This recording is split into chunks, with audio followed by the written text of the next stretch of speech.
Hey, all of you. So, are you ready? Today, I will discuss about power of president. Just like veto power, emergency power. तो जैसा कि आपने देखा कि last class में हमने देखा था आपका इमरजेंसी पावर, ठीक है।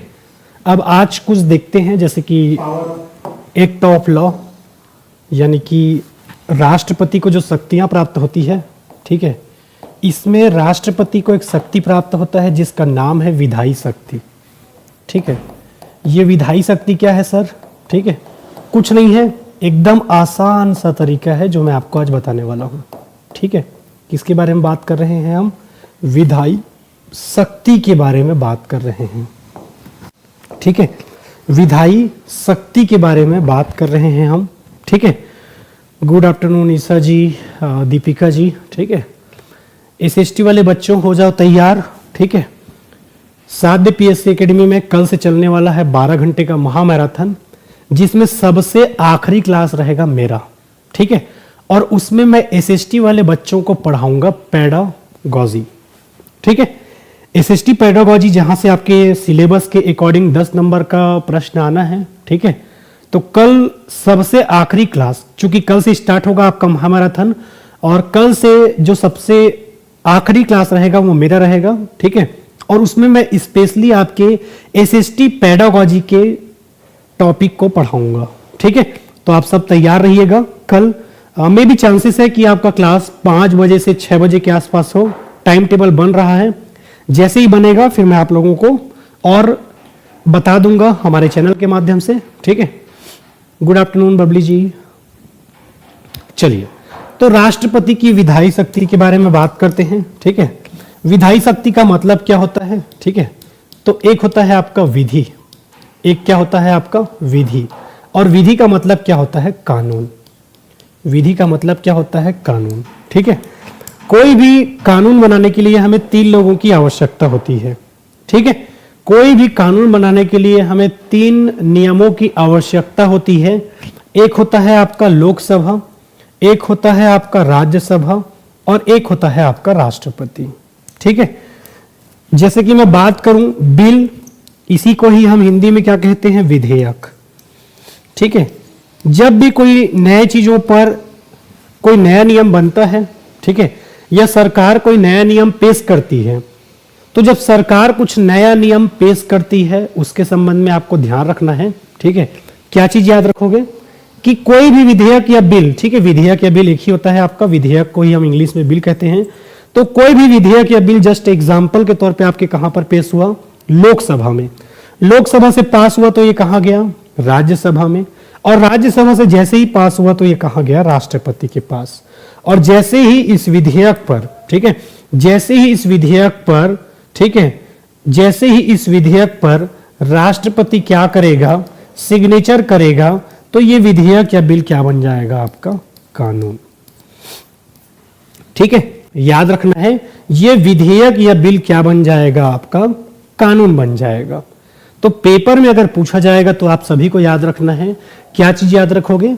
पेपर में यदि आपसे ये प्रश्न पूछा जाता है तो आप सभी को याद रखना है, एक हो गया लोकसभा, जैसे कोई विधेयक या बिल लोकसभा में गया, ठीक है, लोकसभा से पास होने के बाद वो राज्यसभा में गया, राज्यसभा से पास होने के बाद वो राष्ट्रपति के पास गया, और जैसे ही इस विधेयक या बिल पर राष्ट्रपति क्या करेगा? सिग्नेचर करेगा, तो ये विधेयक या बिल, ठीक है, ये विधेयक या बिल आपका क्या कहलाएगा? कानून बन जाएगा। बिना राष्ट्रपति के हस्ताक्षर के कोई भी विधेयक या बिल आपका कानून नहीं बन सकता। इसे ही हम राष्ट्रपति की कौन सी शक्ति कहते हैं? विधायी शक्ति कहते हैं, ठीक है। कुछ एकदम स्पेशल नहीं है, हमेशा याद रखना कि राष्ट्रपति के बिना हस्ताक्षर के कोई विधेयक या बिल आपका कानून बन ही नहीं सकता, ठीक है। गुड आफ्टरनून काजल जी। ये एसआई का स्पेशल क्लास चल रहा है, ठीक है। और सीजी टेट वाले हो सके जितना ज्यादा हो सके बेटा क्वेश्चन का प्रैक्टिस करिए, जितना ज्यादा हो सके मल्टीपल टाइम रिवीजन करिए, ठीक है। जितना ज्यादा एमसीक्यू करोगे उतना ही आपका जो क्वेश्चन अटेंड करने का जरिया है, क्वेश्चन अटेंड करने का जो तरीका है वो बदलते जाएगा, ठीक है। तो ये आपको याद रखना है, राष्ट्रपति की विधायी शक्तियां। इसके बाद आगे मैं बात करूं, ठीक है, ये तो हो गया राष्ट्रपति की विधायी शक्ति। राष्ट्रपति की विधायी शक्ति के बाद अगला मैं बात करूं तो अगला है आपका वित्तीय शक्ति। अगला क्या है आपका? वित्तीय शक्ति, ठीक है। और वित्त का मतलब क्या होता है? पैसा। वित्त का मतलब क्या होता है जी? पैसा, ठीक है। एकदम आम भाषा में यदि बताऊं तो वित्त का मतलब क्या होता है? आपका पैसा, ठीक है। अब देखो, राष्ट्रपति क्या करता है? इमरजेंसी फंड से पैसा निकालता है। राष्ट्रपति इमरजेंसी फंड से क्या निकाल सकता है? पैसा। कैसे इमरजेंसी फंड से पैसा निकालेगा सर? ठीक है, तो उसके लिए हमको जानना पड़ेगा निधि के बारे में। आपका निधि दो प्रकार का होता है, ठीक है। निधि का मतलब क्या होता है सर? पैसा, ठीक है। संविधान में या पंचायती राज में आपके निधि शब्द का प्रयोग नहीं किया जाता, बल्कि निधि का मतलब क्या होता है? पैसा, ठीक है। निधि का मतलब क्या होता है? आपका पैसा, ठीक है। सर अधीक्षक में कट ऑफ कितना जाएगा? अभी फिलहाल पूरा पेपर मैं देख नहीं पाया हूं चंद्रिका जी, ठीक है। पेपर एक बार देख के आपको बताऊंगा कि कितना नंबर के आसपास जाएगा कट ऑफ, ठीक है। चलिए, क्योंकि पेपर दिलाने के बाद ही पता चलता है और पेपर में देखा नहीं हूं, ठीक है, तो देख के बताऊंगा कितना नंबर के आसपास जाएगा कट ऑफ, ठीक है। चलो, तो ये आपको ध्यान रखना है। निधि का मतलब क्या होता है? पैसा, ठीक है। निधि का मतलब क्या होता है? पैसा। अब देखो, हमारे पास दो तरीका का पैसा होता है। एक होता है संचित निधि, एक क्या होता है आपका? संचित निधि।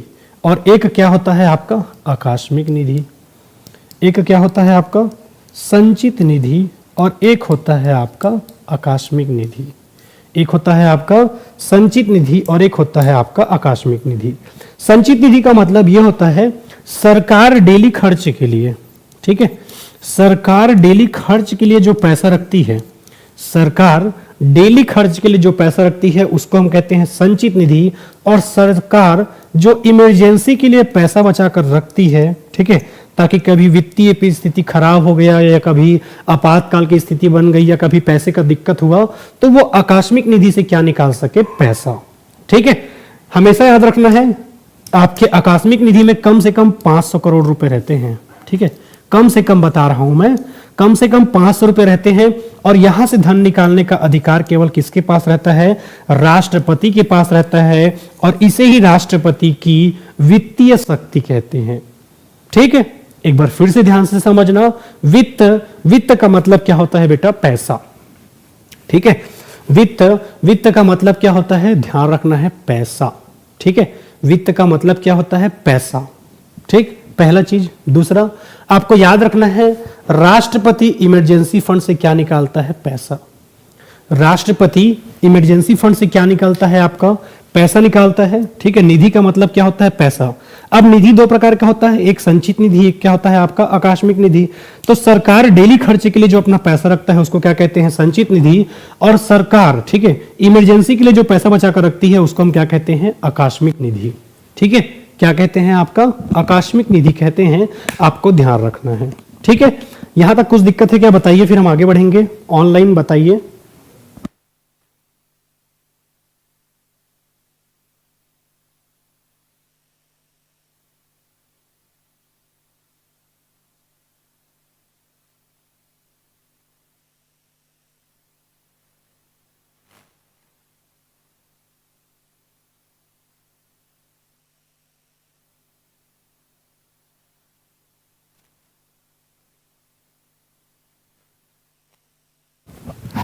चलिए, शाम तक हो जाएगा, टेंशन लेने की आवश्यकता नहीं है, ठीक है। चलो, अब हम आगे बढ़ते हैं।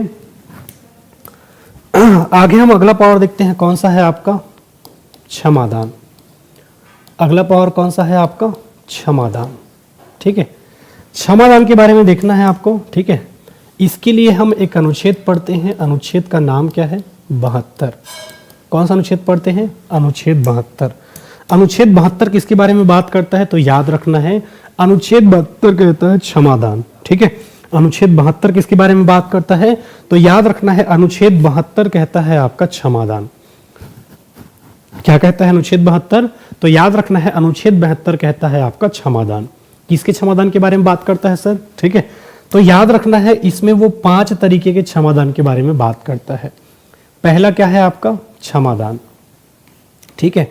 पहला क्या है आपका? क्षमादान, पहला क्या है आपका क्षमादान। दूसरा आपको याद रखना है, दूसरा क्या है आपका लघुकरण। दूसरा क्या है आपका लघुकरण। तीसरा आपका क्या है प्रतिहार। ठीक है, क्षमादान को जैसे मैं लिखवा रहा हूं वैसे ही पढ़ना है, बाकी की शक्तियों को आप आगे पीछे करके पढ़ोगे तो कोई दिक्कत नहीं है। ठीक है, राज्य सरकार था स्थानीय शासन के बीच राज्य राजस्व बंटवारा के लिए उत्तरदायी। ऑप्शन मुख्यमंत्री, राज्यपाल, वित्त मंत्री, राज्य का वित्त आयोग। कौन करेगा बताओ, कौन करेगा बताइए।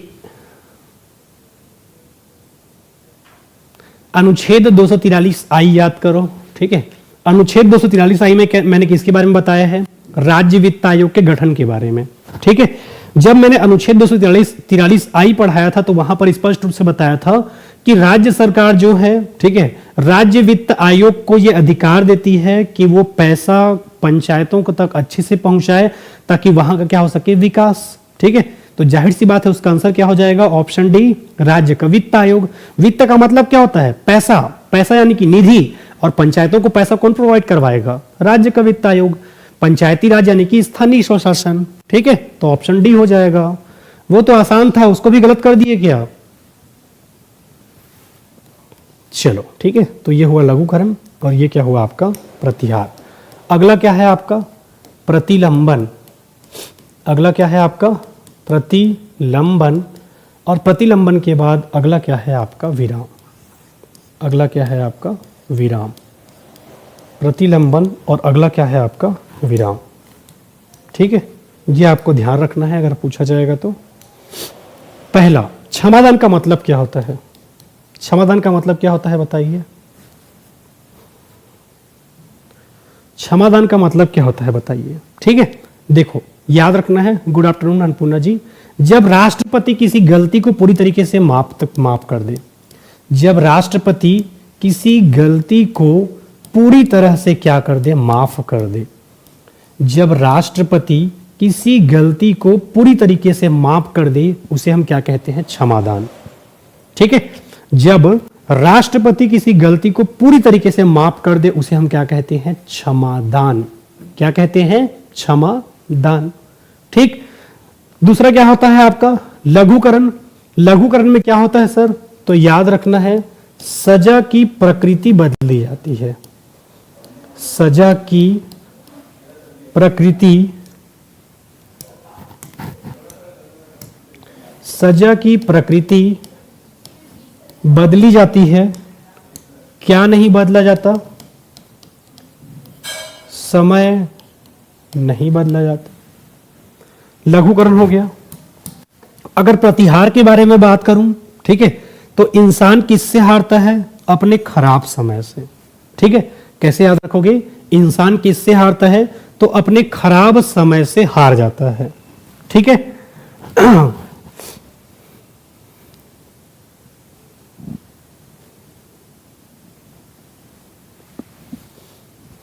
अब देखो कोई ना कोई पोर्शन तो आपका हार्ड आएगा ही। ठीक है, बाकी आप लोगों ने अगर जितना बताया था उसको अच्छे से किए रहते तो वो भी एलिमिनेशन मेथड से बन जाता। ठीक है, पेपर मैंने देखा है आपका जीएस वाला पोर्शन एलिमिनेशन मेथड से आप देखते ना तो वो बन जाता। ठीक है, कुछ कुछ पोर्शन आउट ऑफ था, आई अग्री विथ यू। कुछ कुछ क्वेश्चन आपका आउट ऑफ बॉक्स था। ठीक है, इस बार का झूठ नहीं बोलूंगा, मेरे ख्याल से 5 से 6 प्रश्न में आपके 2 प्रश्न बाहर से थे। बाहर से इन द सेंस कि यदि आप एकदम अच्छे से पढ़े हो पंचायती राज एडीओ के टाइम पे तो बना लेते। ठीक है, बाकी इस बार जो मैंने पढ़ाया था उसमें से 6 में से 4 के आसपास आपका प्रश्न पढ़े हुए में आया था, 2 प्रश्न नहीं आया था। ठीक है, तो हार का मतलब क्या होता है, इंसान किससे हारता है, अपने समय से। तो वो किसको बदलने का प्रयास करेगा, समय को। तो समय को बदला जाएगा, समय को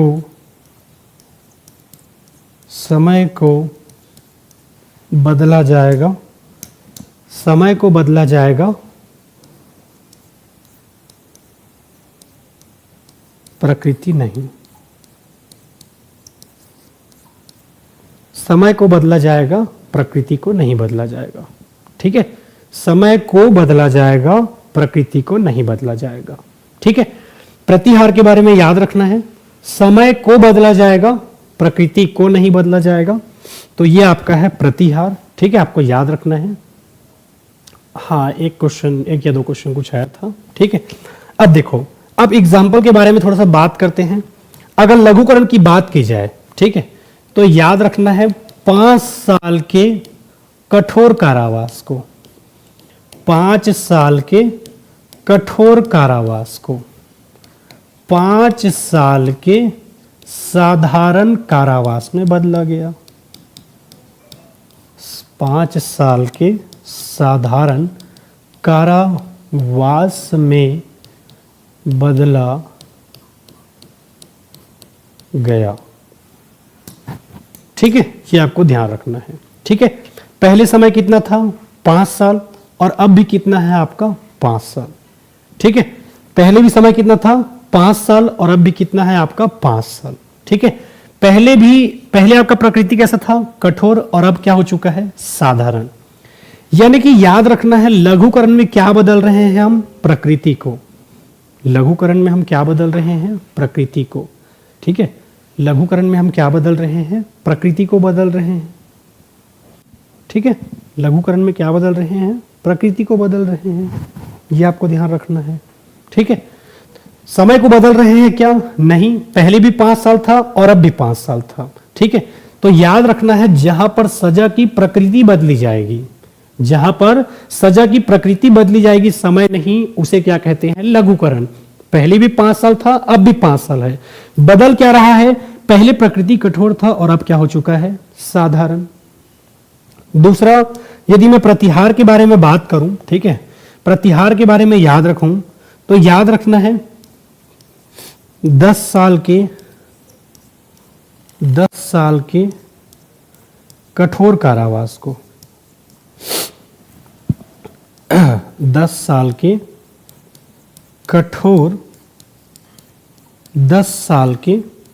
कठोर कारावास को 5 साल के कठोर कारावास में बदला जाएगा। कठोर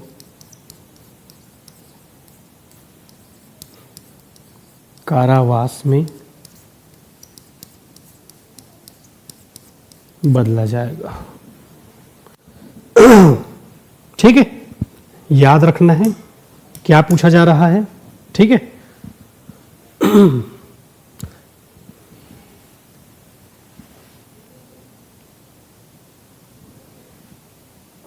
ठीक, देखो, प्रतिहार का मतलब क्या होता है?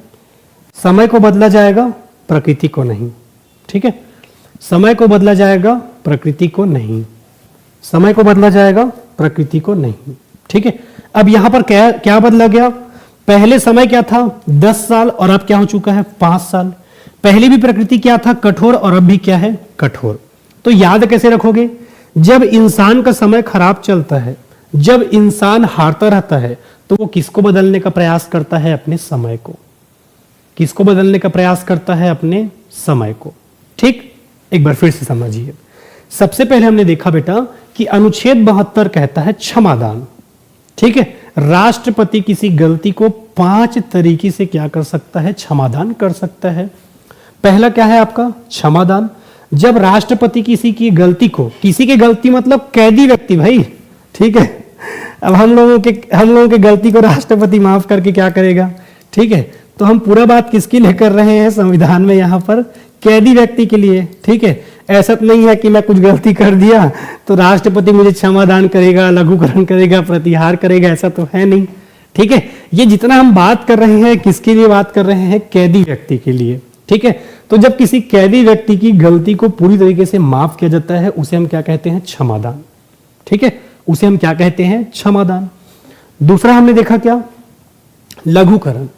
तो जिस सजा की प्रकृति बदली जाती है, जैसे कि पहले कठोर था प्रकृति, अब क्या हो चुका है? साधारण, ठीक है। पहले क्या था आपका? प्रकृति कठोर था, और अब क्या हो चुका है? साधारण, ठीक है। लेकिन क्या नहीं बदल रहा है? समय नहीं बदल रहा है लघुकरण में। लघुकरण और प्रतिहार दोनों एक दूसरे के अपोजिट हैं।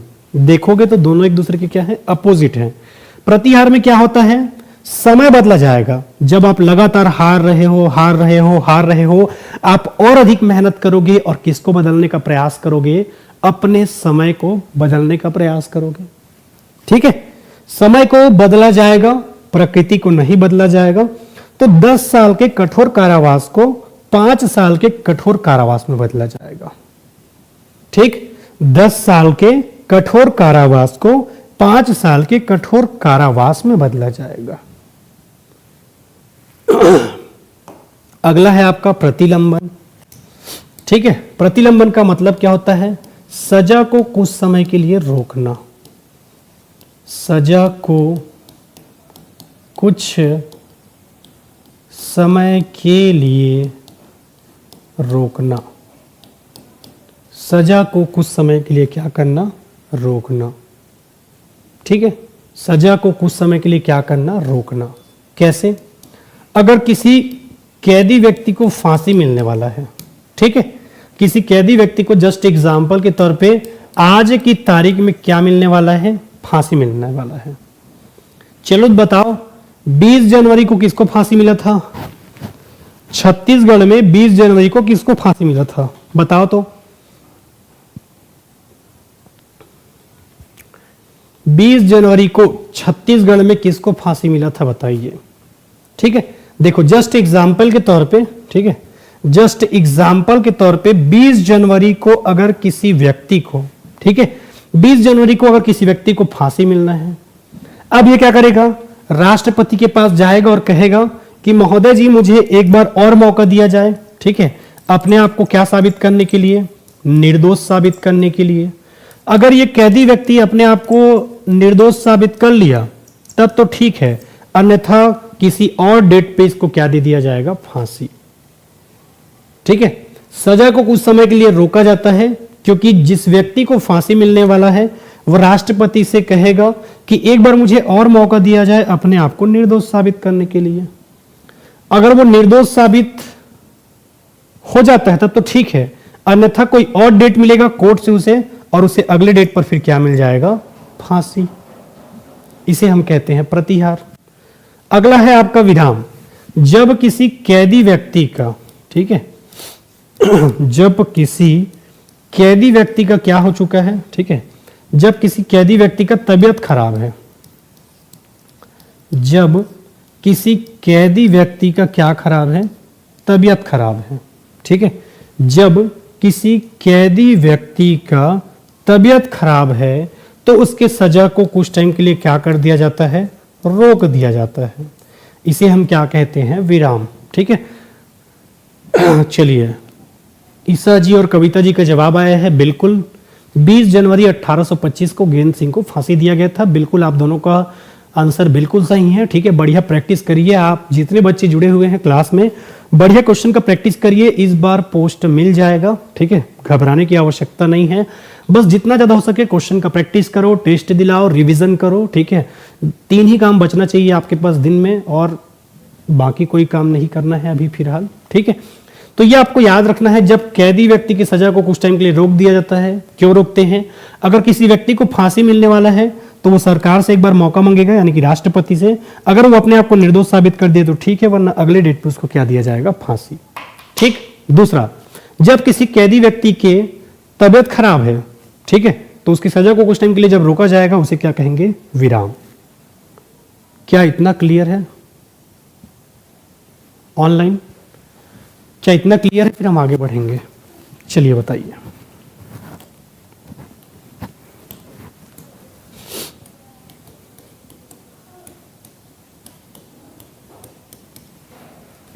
अनुच्छेद 111। 111 क्या कहता है? Veto power. वीटो का मतलब क्या होता है? एक प्रकार का आपका शक्ति।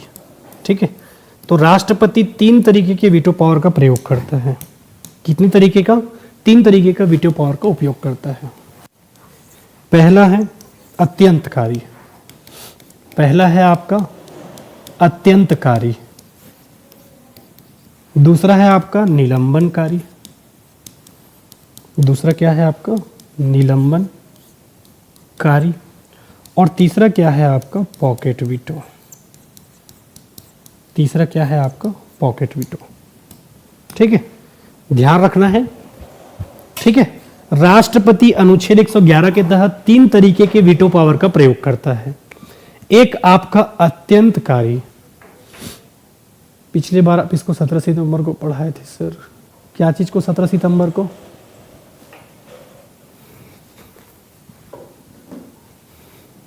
ठीक है, अत्यंतकारी। अत्यंतकारी का मतलब क्या होता है? जब किसी विधेयक को, ठीक है, जब किसी विधेयक को पूरी तरीके से क्या कर दिया जाए? रद्द। ठीक है, जब किसी विधेयक को पूरी तरीके से रद्द कर दिया जाए उसे हम क्या कहते हैं? अत्यंतकारी वीटो। और जब किसी विधेयक पर, ठीक है, जब किसी विधेयक को पुनर्विचार के लिए लौटाया जाए, जब किसी विधेयक को पुनर्विचार के लिए लौटाया जाए तो उसे हम क्या कहते हैं? निलंबनकारी। ठीक है, जब किसी विधेयक को पुनर्विचार के लिए लौटाया जाए तो हम उसे क्या कहते हैं? निलंबनकारी। ठीक है, जब किसी विधेयक को पुनर्विचार के लिए लौटाया जाए उसे हम क्या कहते हैं? निलंबनकारी। ठीक है, और तीसरा पॉकेट वीटो का मतलब क्या होता है?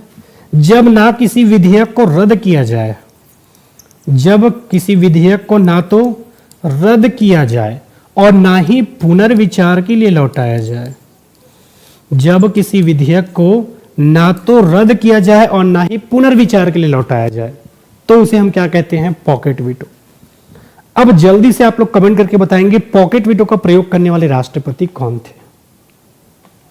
ऑनलाइन बताइए, पॉकेट वीटो का प्रयोग करने वाले आपके राष्ट्रपति कौन थे? अच्छा, कॉपी में डेट डाल के रखे थे, ठीक है।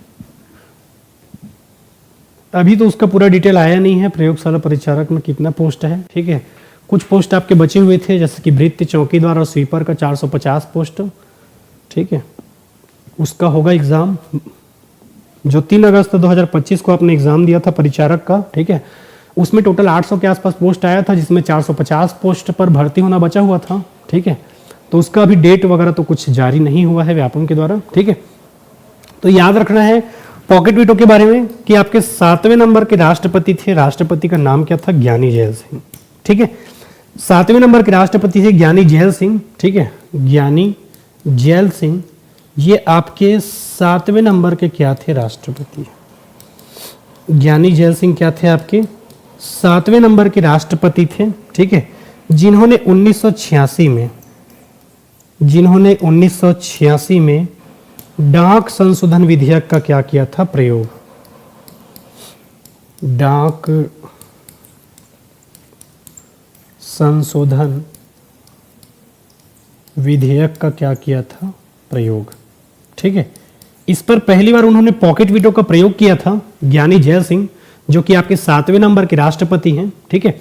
और उन्होंने इस विधेयक को ना तो रद्द किया था और ना ही पुनर्विचार के लिए लौटाया था, ठीक है। हाँ, इंडियन जीएस भी है, देखना ना सिलेबस को, ठीक है। सिलेबस देखना, तब पता चलेगा क्या क्या है उसमें। इंडियन जीएस है और छत्तीसगढ़ जीएस है, दोनों जीएस शामिल है उसमें आपका, ठीक है। तो ये आपको ध्यान रखना है अनुच्छेद 111 में, ठीक है। ये क्या है? आपका राष्ट्रपति का वीटो पावर। और कुछ छूट गया क्या ऑनलाइन राष्ट्रपति की शक्तियों में? बताइए। हाँ, विवेकाधिकार और विशेषाधिकार। अब देखो, विशेषाधिकार, विशेषाधिकार का मतलब क्या होता है? ठीक है, जब तक राष्ट्रपति पद में है, जब तक राष्ट्रपति किस में है? पद में है। जब तक राष्ट्रपति क्या है? पद में है। जब तक राष्ट्रपति पद में है, तब तक, जब तक राष्ट्रपति पद में है तब तक राष्ट्रपति के ऊपर केवल दीवानी मुकदमा चल सकता है। दीवानी मुकदमा चलेगा, ठीक है। क्या नहीं चलेगा? तो याद रखना है, फौजदारी मुकदमा नहीं चलेगा।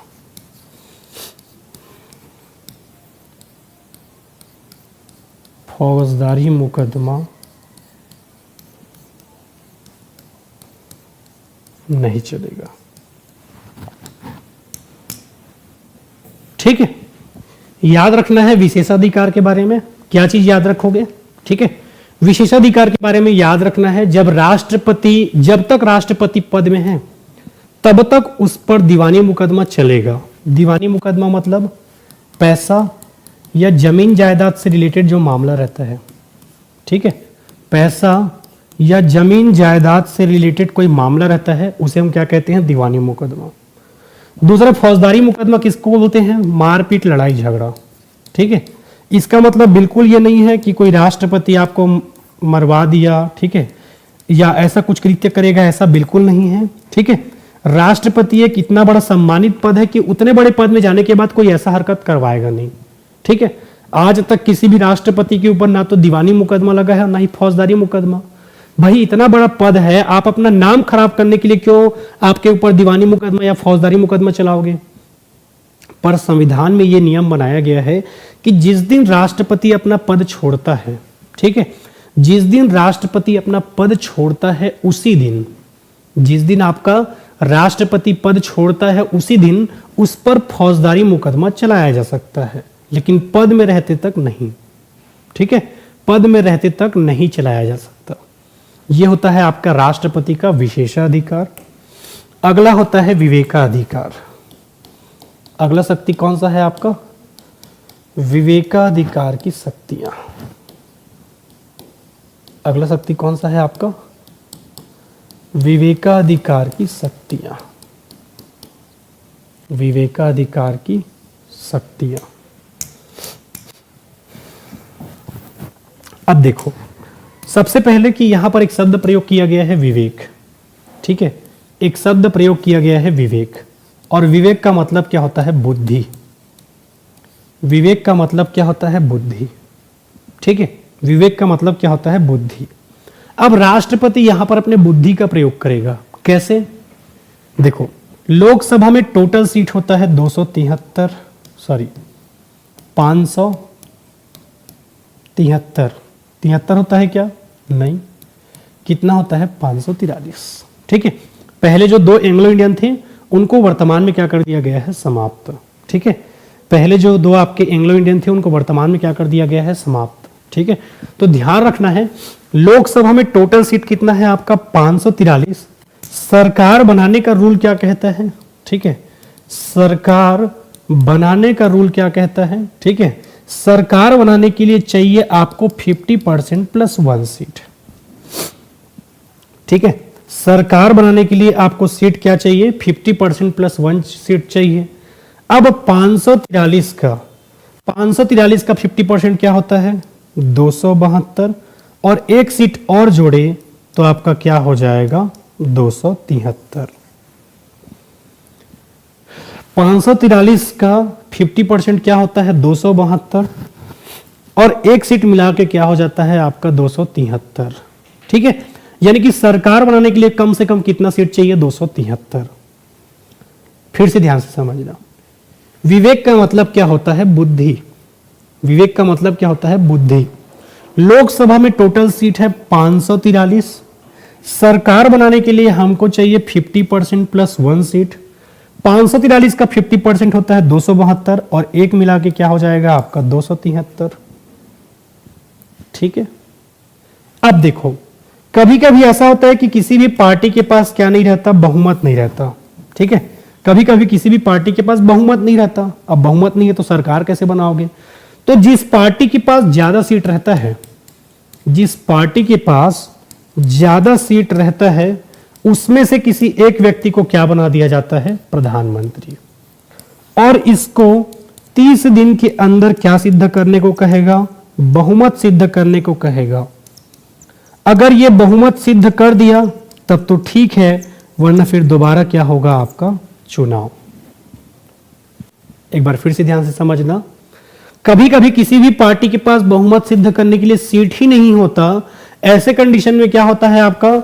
ज्यादा सीट वाले व्यक्ति को, ठीक है, ज्यादा सीट वाले व्यक्ति में से किसी एक व्यक्ति को प्रधानमंत्री बना दिया जाता है, और 30 दिन के अंदर उसे बहुमत सिद्ध करने को कहा जाता है। अगर बहुमत सिद्ध कर दिया, ठीक है, अगर बहुमत सिद्ध कर दिया, ठीक है, अगर बहुमत सिद्ध कर दिया तो फिर ठीक है, वरना फिर दोबारा क्या होगा, चुनाव। वो अप्रॉक्स बताया हूं, ठीक है, आप लोग निकाल लेना जितना भी आ रहा होगा, ठीक है। अब वो 271.50 आएगा, उसको कहाँ 1.50 लिखता रहूंगा करके मैं वैसे लिख दिया हूं, ठीक है। आप लोग समझ गए ना, बात खत्म, ठीक है। चलो, तो इस प्रकार से राष्ट्रपति की पूरी शक्तियां खत्म होती है। एक आठ और कोई बचा है क्या जो याद आ रहा हो, हमने नहीं पढ़ा है ऑनलाइन, बताइए। क्षमादान पढ़ लिया, विवेकाधिकार पढ़ लिया, अच्छा एक ठोर पढ़ लेते हैं, कार्यकारी शक्ति। राष्ट्रपति की कार्यकारी शक्ति। और कोई याद आ रहा है इसके अलावा ऑनलाइन जो छूटा हो आप लोगों को? याद आ रहा होगा तो बताइए, फिलहाल वरना ये लास्ट होगा, ठीक है। सबसे पहले याद रखना है, राष्ट्रपति प्रधानमंत्री की क्या करता है, नियुक्ति। कभी भी आपके प्रधानमंत्री का क्या नहीं होता, निर्वाचन नहीं होता, ठीक है। ध्यान रखना है, कभी भी आपके राष्ट्रपति का क्या नहीं होता, निर्वाचन नहीं होता। कभी भी आपके राष्ट्रपति का क्या नहीं होता, निर्वाचन नहीं होता, हमेशा क्या होता है, नियुक्ति। तो प्रधानमंत्री की नियुक्ति करता है, ठीक है, अन्य मंत्रियों की नियुक्ति करता है। इसके अलावा यदि आप देखोगे, ठीक है, तो आपके महान्यायवादी की नियुक्ति करता है, महान्यायवादी, जिसे आपने अनुच्छेद 76 में पढ़ा है, ठीक है। इसके अलावा वो कैग की नियुक्ति करता है, अनुच्छेद 148 में पढ़ा है आप लोगों ने। सुप्रीम कोर्ट के सीजेआई और अन्य जजों की नियुक्ति करता है, अनुच्छेद 124 में आपने पढ़ा है, ठीक है। हाई कोर्ट के जजों की नियुक्ति करता है, और किसकी नियुक्ति करता है, राज्यपालों की नियुक्ति करता है, उपराज्यपाल की नियुक्ति करता है, और किसकी नियुक्ति करता है, प्रशासक की नियुक्ति करता है, ठीक है। प्रशासक के अलावा यदि मैं बात करूं तो आपके मुख्य निर्वाचन आयोग के अध्यक्ष का नियुक्ति करता है, अध्यक्ष और सदस्य दोनों का, ठीक है। जो आपके यूपीएससी होते हैं उसके चेयरमैन की नियुक्ति करता है, ठीक है। यानी कि अगर मोटा मोटी देखोगे आप तो कार्य क्या होता है, नियुक्ति करना, किसका, राष्ट्रपति का। नहीं, मुख्यमंत्री नहीं होगा, मुख्यमंत्री की नियुक्ति तो राज्यपाल करता है। कैसे राष्ट्रपति बोल रहे हो, राधे राधे रंजनी जी, मुख्यमंत्री कैसे कमेंट किया हो, वो तो राज्यपाल करेगा जी, राष्ट्रपति में कैसे टिक कर दिए, ठीक है। तो ये आपको ध्यान रखना है। और कोई शक्ति जो याद आ रहा हो, जो छूटा हो, ठीक है। चलो, मुझे जहां तक याद आ रहा है लगभग सारा शक्ति हमने पढ़ लिया है। अब यहां तक किसी को कुछ डाउट होगा तो बताइए।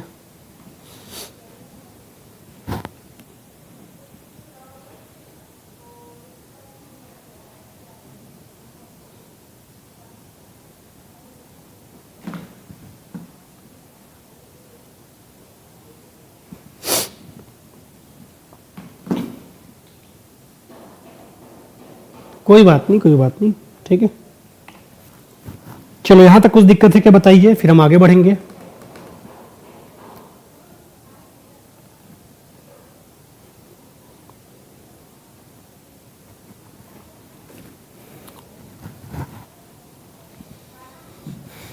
चलिए, और कुछ किसी को कुछ डाउट, कुछ दिक्कत?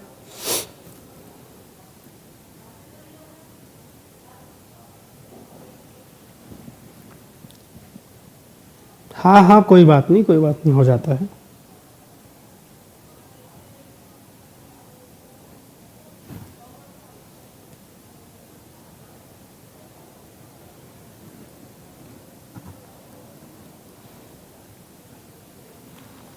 चलो ठीक है, तो फिर आज का क्लास हम यहीं तक कवर करते हैं, ठीक है। कल फिर हम पढ़ेंगे अपना सेकंड टॉपिक उपराष्ट्रपति, ठीक है, ऑनलाइन। चलो, जाते जाते एक बार फिर से बता देता हूं, ठीक है। अगर अब तक आपने एसआई का बैच ज्वाइन नहीं किया है तो बिल्कुल कर लीजिए, क्योंकि साध्य पीएससी एकेडमी में सब इंस्पेक्टर का इंडिविजुअल क्लास चल रहा है। ठीक है, बिल्कुल आप सबसे पहले जाइए प्ले स्टोर में जाकर साध्य पीएससी एकेडमी का मोबाइल एप्लीकेशन डाउनलोड करिए, और मोबाइल एप्लीकेशन डाउनलोड करने के बाद आप स्टोर सेक्शन के माध्यम से जुड़ सकते हैं। इसके अलावा व्यापम के साल 2026 के कैलेंडर में देखोगे तो आपका जो भी एग्जाम होगा, ठीक है, साल 2026 का जो भी एग्जाम होगा उसमें आप यदि देखेंगे, ठीक है, साल 2026 के एग्जाम में तो जो भी एग्जाम होगा बिल्कुल आप लक्ष्य 2.0 के माध्यम से तैयारी कर सकते हैं 2026 में। इसके अलावा यदि मैं बात करूं आपका साल 2026 जिसमें आपका शिक्षक भर्ती हो जाएगा ऐसा सोच रहे हैं, हो गया तो ठीक है, वरना क्या ही कर सकते हैं हम लोग। ठीक है, तो वर्ग 1, वर्ग 2, वर्ग 3 की क्लासेस चल रही है और बिल्कुल आप साध्य पीएससी एकेडमी के माध्यम से तैयारी कर सकते हैं। ठीक है, चलिए आप सबसे और मुलाकात होगा, तब तक बढ़िया दबा के रिवीजन करिए। Thank you.